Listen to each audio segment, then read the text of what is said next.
अस्सलाम वालेकुम जी दोस्तों, कैसे हैं आप सब। उम्मीद करते हैं बिल्कुल खैरियत से होंगे। तो जी दोस्तों, आज की वीडियो भी बहुत ही जबरदस्त होने वाली है, क्योंकि आज हम जिस वीडियो पर रिएक्शन करने जा रहे हैं वो भी एक रिक्वेस्टेड वीडियो है। मुझे कुछ दोस्तों ने रिक्वेस्ट की थी कि मैं भारत के बहुत ही जाने माने नेता असदुद्दीन ओवैसी के ऊपर रिएक्शन करूँ। तो पर्सनली मैं असदुद्दीन ओवैसी साहब को लाइक करती हूँ, लेकिन मैं इनके बारे में बहुत कम जानती हूँ। तो आज हम जानेंगे कि असदुद्दीन ओवैसी साहब हैं कौन। आज हम इस वीडियो पर रिएक्शन करेंगे, तो वीडियो हम मिलके देखते हैं। वीडियो शुरू करने से पहले अगर आपने मेरे चैनल को सब्सक्राइब नहीं किया तो काइंडली चैनल को सब्सक्राइब करें और मेरी वीडियो को भी जरूर लाइक कीजिएगा। तो वीडियो शुरू करते हैं। अस्सलाम वालेकुम दोस्तों, कैसे हो? उम्मीद है कि सब खैरियत से होंगे। अल्लाह आप लोगों को ऐसे ही खुश रखे। आज की इस वीडियो में हम बात करेंगे देश के उस नेता के बारे में जो ना तो इस देश का पीएम है न किसी स्टेट का सीएम है, लेकिन शोहरत इतनी कि शायद आज पूरे भारत में कोई इंसान होगा, कोई आदमी, औरत या बच्चा ऐसा होगा जो उस नेता को नहीं जानता होगा। जबरदस्त, माशाअल्लाह। दोस्तों, शायद इंडियन हिस्ट्री में यानी हिंदुस्तान की तारीख में आज से पहले किसी भी पीएम या किसी भी सीएम को इतनी शोहरत नसीब हुई होगी। आज हम बात करेंगे उस इंसान के बारे में कि वो जिस न्यूज चैनल पर कदम रख दे तो उस न्यूज चैनल की टीआरपी आसमान छूने लगती है। इंडिया का हर न्यूज चैनल आज के दौर में हर मुद्दे पर उस इंसान को अपने टीवी चैनल पर जबरदस्ती बिठाना चाहता है ताकि उस इंसान के जरिए उनकी रोजी रोटी चल सके। दोस्तों, हम बात कर रहे हैं हैदराबाद के सांसद बैरिस्टर असदुद्दीन ओवैसी के बारे में। चाहे बात हो लोकसभा की या फिर किसी भी आम चुनावी रैली की, बैरिस्टर असदुद्दीन ओवैसी के बोलने का अंदाज नहीं बदलता। वो लोकसभा में भी और चुनावी रैलियों में भी शेर की तरह दहाड़ते हुए नजर आते हैं और अपने विरोधियों के छक्के छुड़ाते हुए नजर आते हैं।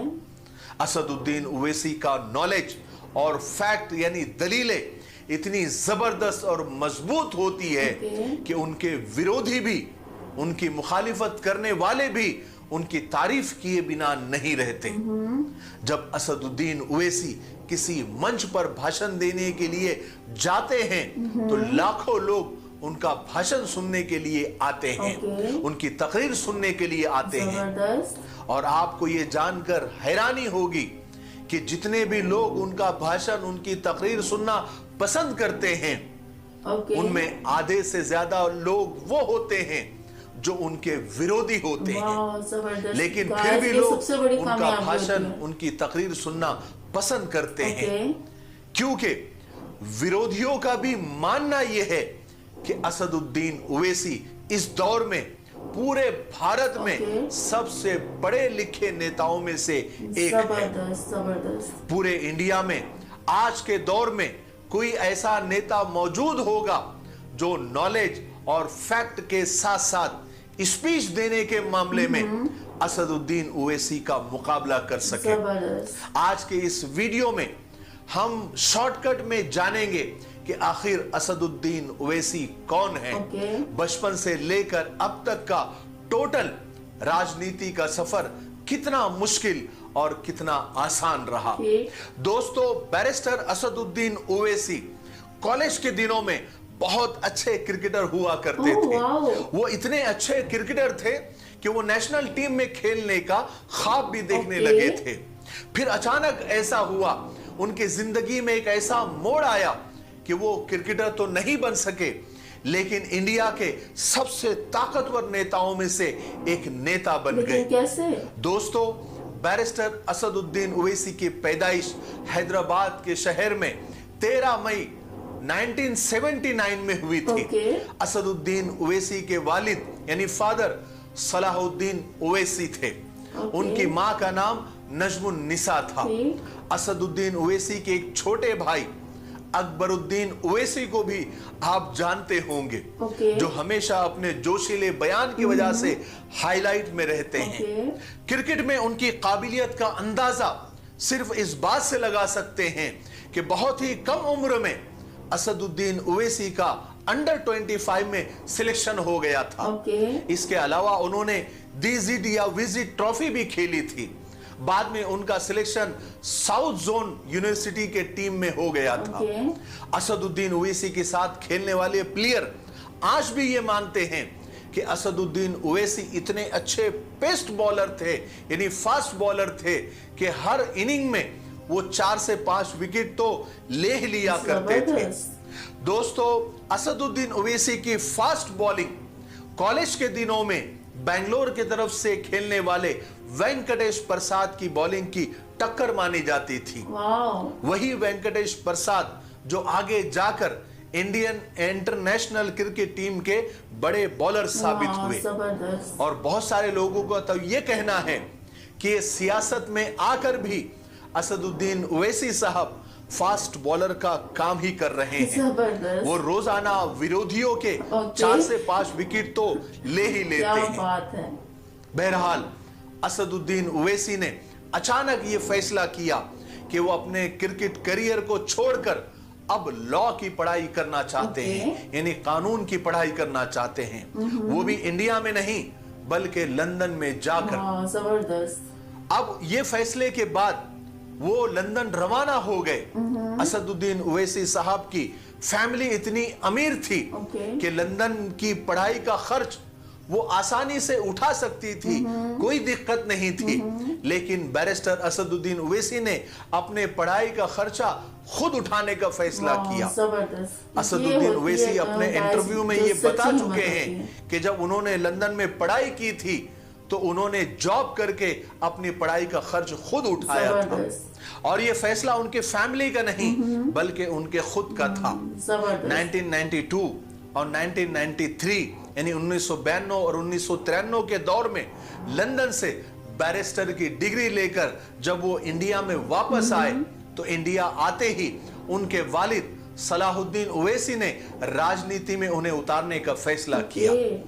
और असदुद्दीन ओवैसी साहब को उनके वालिद ने अपनी पार्टी यानी मजलिस इत्तेहादुल मुस्लिमीन से 1994 में असदुद्दीन ओवैसी साहब को टिकट भी दिया। और असदुद्दीन ओवैसी साहब 1994 में विधानसभा का इलेक्शन लड़े और इस इलेक्शन में जीत के साथ उन्होंने विधानसभा में एंट्री की।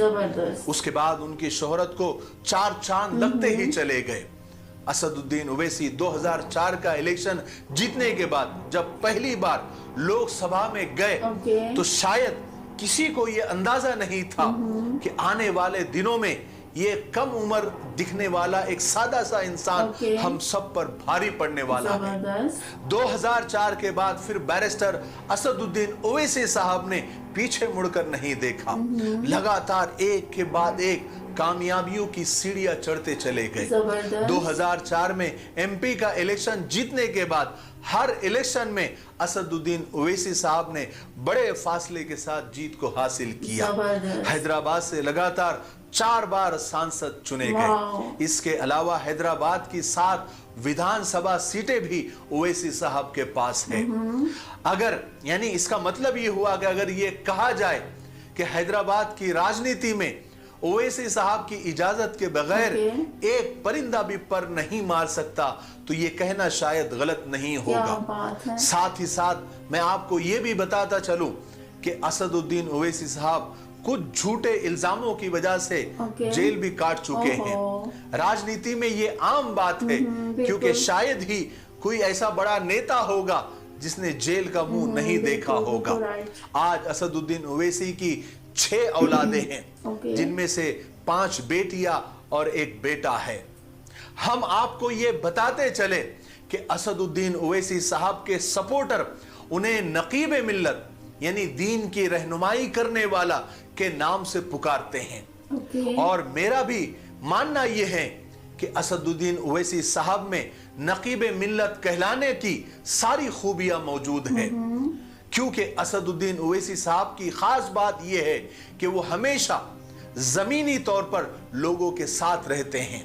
जब भी हैदराबाद में मौजूद होते हैं तो अपने ऑफिस में तकरीबन 4 से 5 घंटा वो गुजारते हैं और इन 4-5 घंटों में वो लोगों से मुलाकात करते हैं और उनकी परेशानियों को जल्द अज जल्द खत्म करने की कोशिश करते हैं। और आज के दौर में हैदराबाद में असदुद्दीन ओवैसी साहब के बहुत सारे हॉस्पिटल्स और बहुत सारे स्कूल्स हैं जिनमें ज्यादातर फ्री और मुफ्त है। स्कूल में फ्री में बच्चों को पढ़ाया जाता है और हॉस्पिटल में फ्री में इलाज करवाया जाता है और इन तमाम चीजों के सारी देखरेख और निगरानी उनके छोटे भाई अकबरुद्दीन ओवैसी संभालते हैं। असदुद्दीन ओवैसी साहब को चाहे लोकसभा हो, चाहे कोई चुनावी रैली हो, मुस्लिम और दलित जैसे जितने भी नीचे तबके के लोग हैं, मजलूम लोग हैं, सताए हुए लोग हैं जो पूरे हिंदुस्तान में रहते हैं, उनके मुद्दों को उठाते हुए देखे जाते हैं और हमेशा नीचे और मजलूम तबकों की आवाज बनते हुए नजर आते हैं। पिछले कुछ सालों में संसद में सबसे ज्यादा उन्हीं के बयानों की चर्चा होती है और कई सालों से संसद में एक्टिव रहने वाले सांसद है। 3 तलाक का मुद्दा हो या कश्मीर का मुद्दा हो या CAA या NRC जैसे बड़े बड़े मुद्दे हो, इन तमाम ही बड़े बड़े मुद्दों पर असदुद्दीन ओवैसी साहब ने संसद में ऐसी दलीलें पेश की, ऐसे तर्क पेश किए जिसका जवाब देना किसी भी सांसद के लिए मुश्किल बन गया है। जबरदस्त। बैरिस्टर असदुद्दीन ओवैसी हमेशा सत्ता में मौजूद बीजेपी की मुखालिफत करते हुए नजर आते हैं लेकिन साथ साथ वो कांग्रेस को भी कभी नहीं बख्शते। वो कांग्रेस पर यह आरोप लगाते हैं कि कांग्रेस ने इतने साल हुकूमत करने के बाद भी हमारे लिए और दलितों के लिए कुछ भी नहीं किया। उन्होंने सिर्फ और सिर्फ वोट बैंक के लिए इन्हें इस्तेमाल किया है। यही वजह है कि कांग्रेस जैसे जितनी भी सेकुलर पार्टियां हैं वो सब असदुद्दीन ओवैसी साहब पर बीजेपी से मिले हुए होने का आरोप लगाती है। उनका मानना है कि असदुद्दीन ओवैसी अंदरूनी तौर पर बीजेपी से मिले हुए हैं और ये हमेशा इलेक्शन में बीजेपी के मुखालिफ पार्टियों का वोट काटते हैं। हालांकि ये सरासर झूठ है और एक घिनौना इल्जाम है और विरोधी एक चाल और चलते हैं।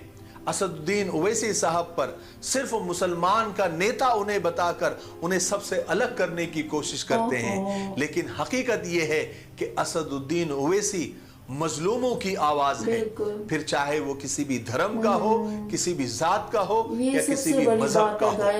बहरहाल साजिशें उन्हीं के खिलाफ होती है जिनमें कोई बात होती है।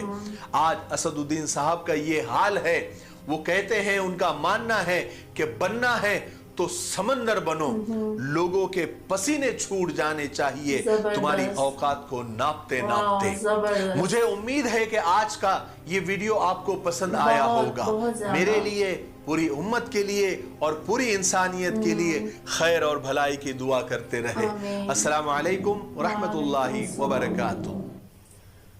जी गाइस, आज हमने असदुद्दीन ओवैसी साहब के ऊपर रिएक्शन किया और जाना कि असदुद्दीन ओवैसी साहब हैं कौन। मैं पर्सनली इनको लाइक तो करती हूँ लेकिन बहुत कम इनके बारे में जानती थी, लेकिन इस वीडियो के वजह से, इस वीडियो के जरिए मैं इनको जान पाई कि असदुद्दीन ओवैसी बेसिकली हैं कौन और कितनी बड़ी ये शख्सियत है और किस तरह ये इंडियन लोगों की हेल्प करते हैं। एक बहुत ही जबरदस्त नेता है। ये एक मुसलमान है लेकिन सिर्फ ये मुसलमानों को सपोर्ट नहीं करते, ये निचले तबके के हर उस इंसान को सपोर्ट करते हैं, बेशक वो मुसलमान है, हिंदू है या किसी भी और रिलीजन का है जो वो इंडिया में रहता है। ये सब की आवाज है, सब इंसानियत की आवाज है। मुझे ये जान के बहुत अच्छा लगा कि ये कैसे अपने हैदराबाद सिटी में मुफ्त में स्कूल और हॉस्पिटल चला रहे हैं, ये कैसे लोगों की हेल्प करते हैं और ये आज भारत की, इंडिया की बहुत बड़ी आवाज है। बहुत जाने माने नेता है।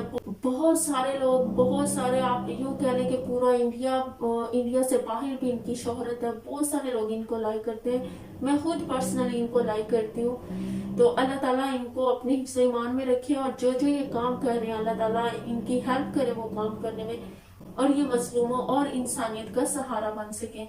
तो मुझे वीडियो बहुत अच्छी लगी गाइस। आप भी बताएं मुझे कमेंट बॉक्स में कि आपको वीडियो कैसी लगी। आज हमने देखा कि असदुद्दीन अवैसी साहब हैं कौन, तो आप मुझे कमेंट बॉक्स में बताएं कि आपको ये वीडियो कैसी लगी। तो अगर वीडियो अच्छी लगी हो तो वीडियो को लाइक एंड शेयर जरूर करें, मेरे चैनल को सब्सक्राइब करें। इंशाल्लाह नेक्स्ट बहुत ही जबरदस्त वीडियो के साथ मिलेंगे, तब तक के लिए अल्लाह हाफिज।